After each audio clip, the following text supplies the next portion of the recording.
Hi, welcome to Outside with Lisa. I'm Lisa, and we're outside at Kiplinger Nature Preserve.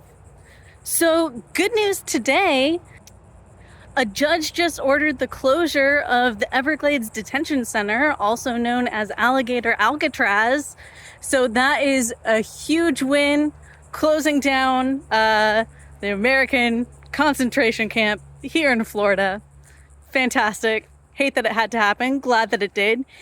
Huge thank you to Friends of the Everglades and the Miccosukee tribe for pushing forward this suit, for fighting this case. This was a huge deal. Thank you guys so much. A few people on the internet have been kind of upset that we had to fight this case on environmental grounds, that it wasn't enough, that it was just like an affront to humanity to have a literal concentration camp. But as those of us who have read or just like followed the discourse around Ezra Klein and Derek Thompson's book Abundance know, like, we have a lot of environmental laws that stop tons of stuff. Some stuff that we actually want, like high-speed rail in California. Don't get me started on that. But also, in this case, we get to use it to like stop a crime to humanity, which is a huge deal. And like, let's just remember, guys, like, they got Al Capone on tax evasion. Like, let's use the law wherever we can. Let's like do what we can to shut down terrible things. So that's story number one. Story number two is redistricting. Okay, so I want to go all the way back to the beginning on this. So usually we redistrict every 10 years after the census. We do the census every 10 years, 2000, 2010, 2020. We're going to do it again in 2030 to see like how has our population changed, where has it grown, where has it shrunk, and to make sure that our districts have adequate resources to like serve the population, right? So that's why we redistrict, to say like, okay, let's make sure that everyone has equal representation. And we get to do new congressional maps, which is a fun time for nerds like me. But like a couple weeks ago, Donald Trump was upset about the like razor thin majority he has in the House of Representatives. And he said, "Hey, Greg Abbott, I want 5 more seats." And Greg Abbott said, "Yes, sir. Of course, sir. Right away, sir." Because like, again, like none of these guys can like stand up for themselves. Actually, sorry. Let me take it a step back. Okay. Again, so the way we usually do redistricting is like we do new maps every 10 years.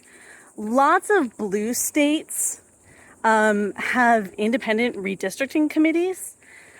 They're like nonpartisan entities that like make the fairest maps possible to equitably serve everyone. I remember when my mom was voting on this in California in 2008. Like, I've always been like a political hack.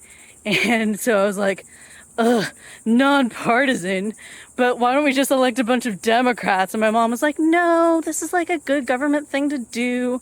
And I think she must have convinced me to vote for it because that was the first election I could vote in. Red states don't have independent redistricting committees. It is up to like the individual states how they want to draw these maps. So like blue states try to be super equitable. Red states are like, we'll let our Republican majority state legislatures draw the map, and they generally draw Republican majority maps, just like keeping more of their buddies in power. In Wisconsin, it's actually like extra egregious. And in the South, since like a couple years ago, when the Supreme Court said that we didn't need the Voting Rights Act anymore, they've just like gone bananas.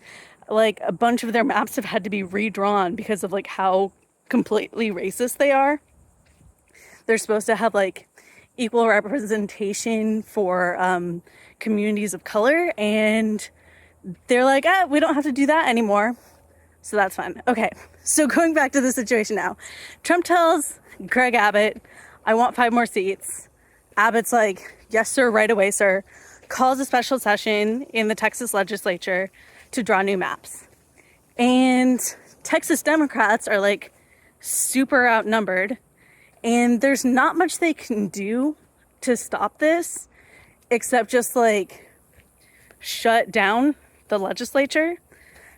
So they just like leave, so they can't hold a vote at all. Like most of them end up hanging out with Jamie Pritzker in Illinois.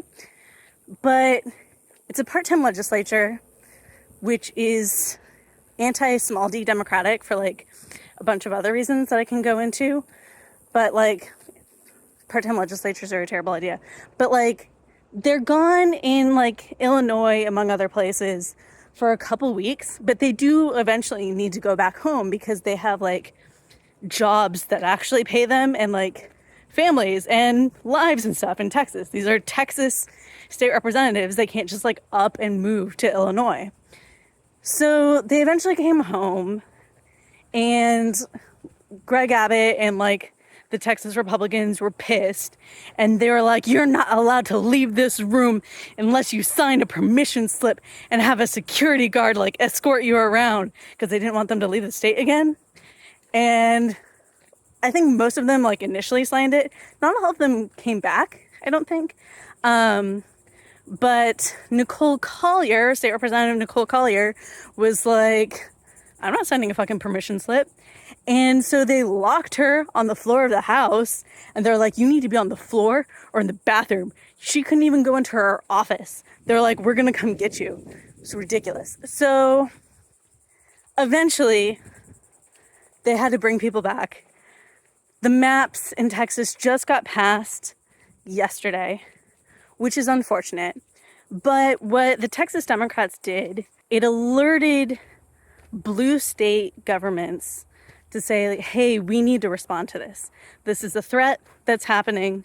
We need to address this. And so Gavin Newsom in California and Kathy Hochul in New York have gotten the time to say, like, okay, you're going to redraw the maps in Texas. You're going to make 5 more Republican seats. We can find more Democratic seats. Just watch me. Like, these are states that haven't been like super horribly gerrymandered. So like, we want to play that game. There's plenty of room. So Gavin Newsom is pushing forward a referendum to the California people to say, okay, let's at least take a pause on our independent state redistricting committees. We want to draw the maps. We're going to fight back. And that's going to be an interesting fight this November. It's going to be like an off-year election. Californians are proud of our independent, nonpartisan redistricting committees. And like Arnold Schwarzenegger, who again, like, let's remember, was the governor of California when that passed, is especially proud of it. He's like, this is amazing. We shouldn't be playing politics with this. But I think lots of Californians know what the game is, and we're like, we can't be too nice anymore. All we've been is nice, and it's time to step up. So we'll see how that goes this November.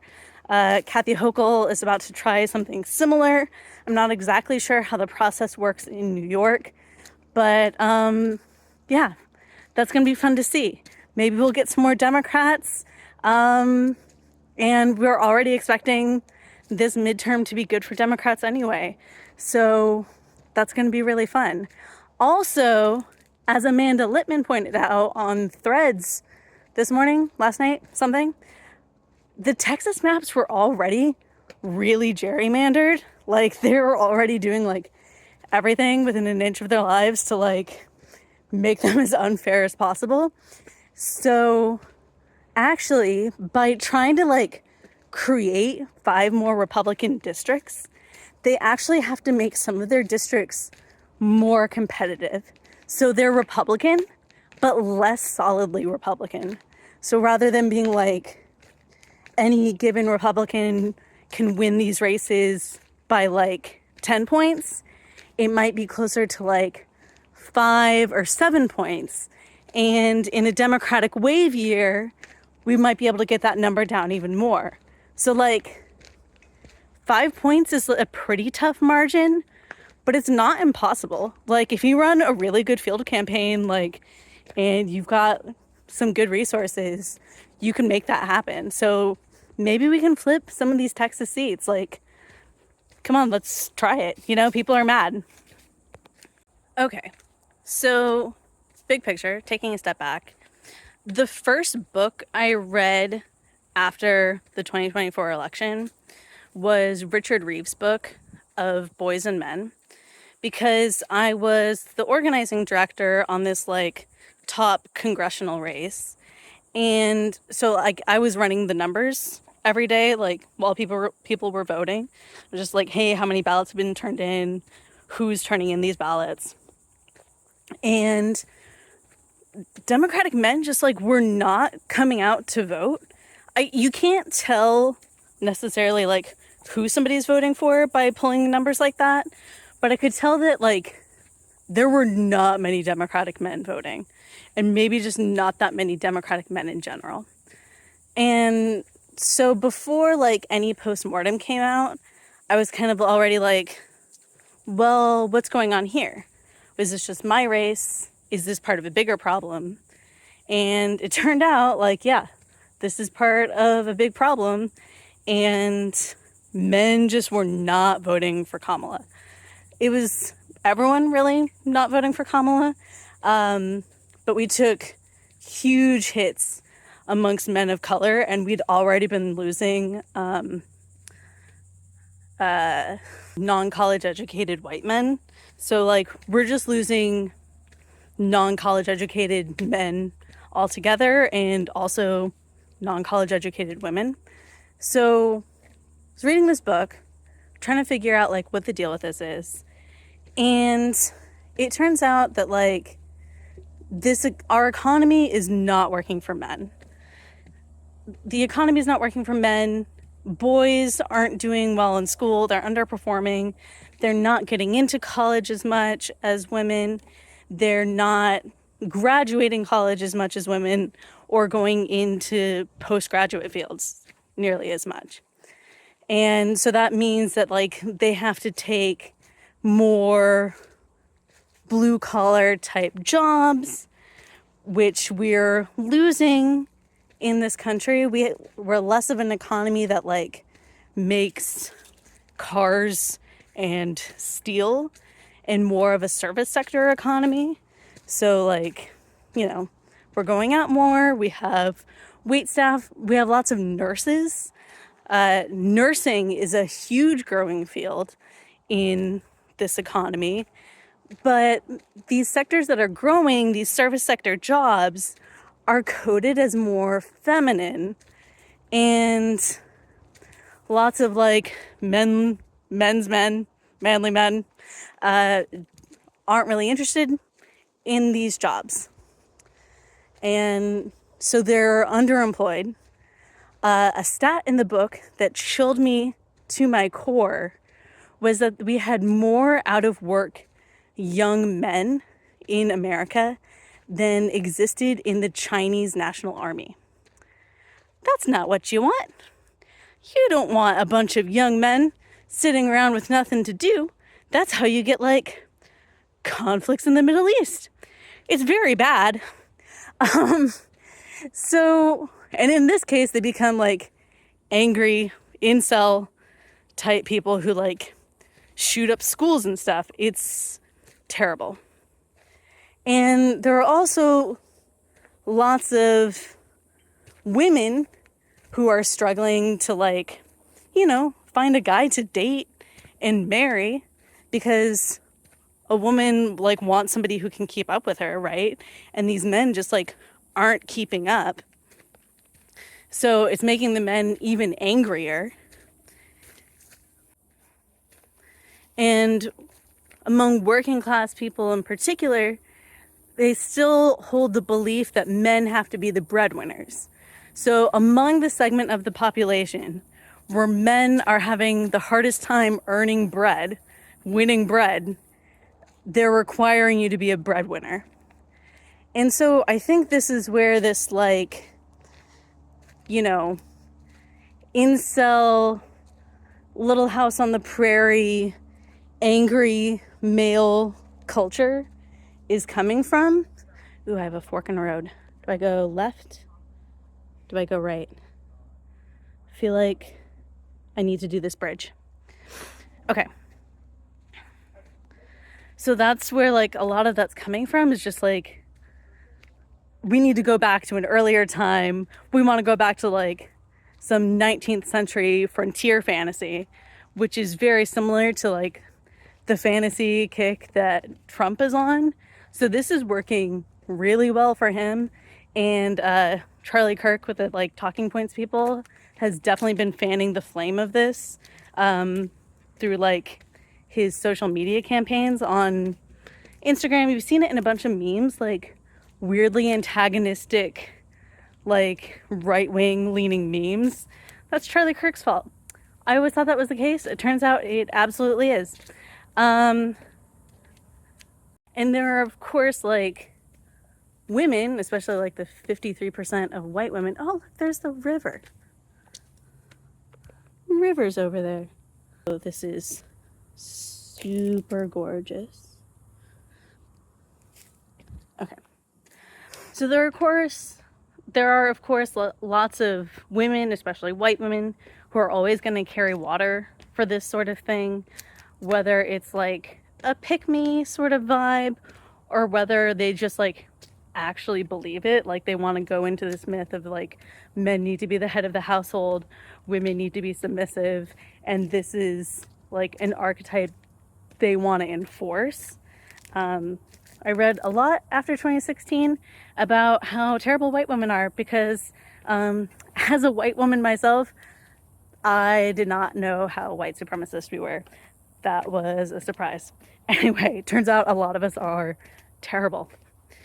So that's where this like whole like trad wife, clean girl sort of culture is coming from. It's from like men being upset that the economy doesn't work anymore. And listen, that sucks. We need to address this thing with the economy. We need to create an economy that works for everyone. And we're not going to do it by like, you know, hustling and entrepreneuring ourselves out of this, pulling ourselves up by our bootstraps. That never works. That's just some shit that like rich people want to like force on you. No, like this needs to be like a collective action. We need to force companies to give us better paying jobs and better benefits. That's how that works. But in the meantime, we can also say, absolutely not. I'm going to be like as weird and queer and like have as many tattoos and dyed hair and whatever else as I want. And I'm not going to submit to a man or like make him feel masculine. Like his gender is his own business, and I'm not going to like pretend that I'm something I'm not. What do we have here? Are there gators? It is gator nesting season. Okay. I went to school at UC Santa Cruz, and the head of the feminist studies department there is a woman named Bettina Aptheker.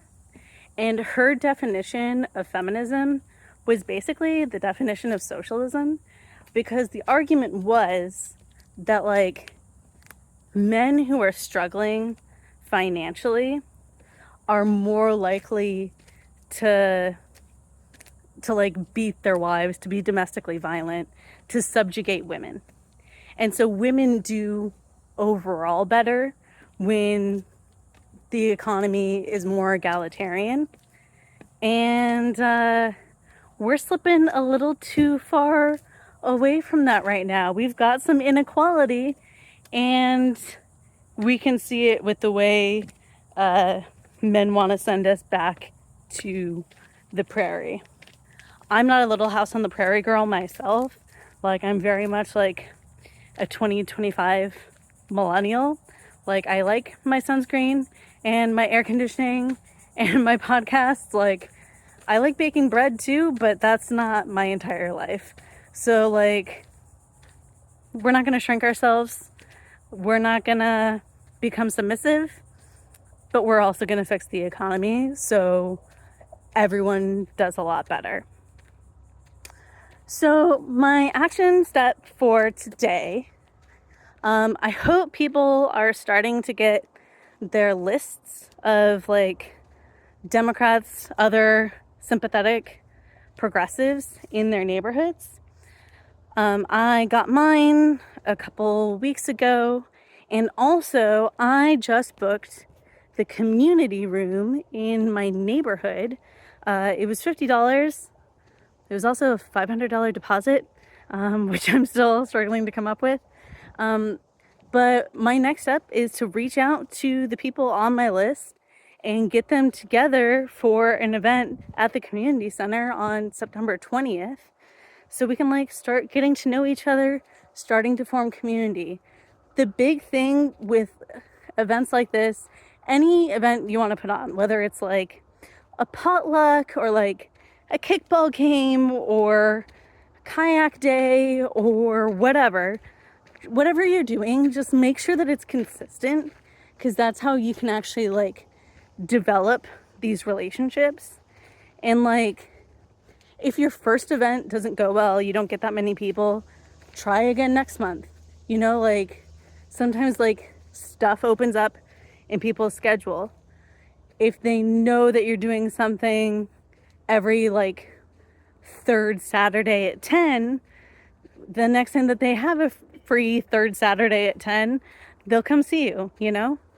So just be consistent, get everyone together, start developing those relationships so we can form a community that learns to stand up for itself. So that's all I have for you today. I'm Lisa. I'm outside, and let's all get out there and touch some grass.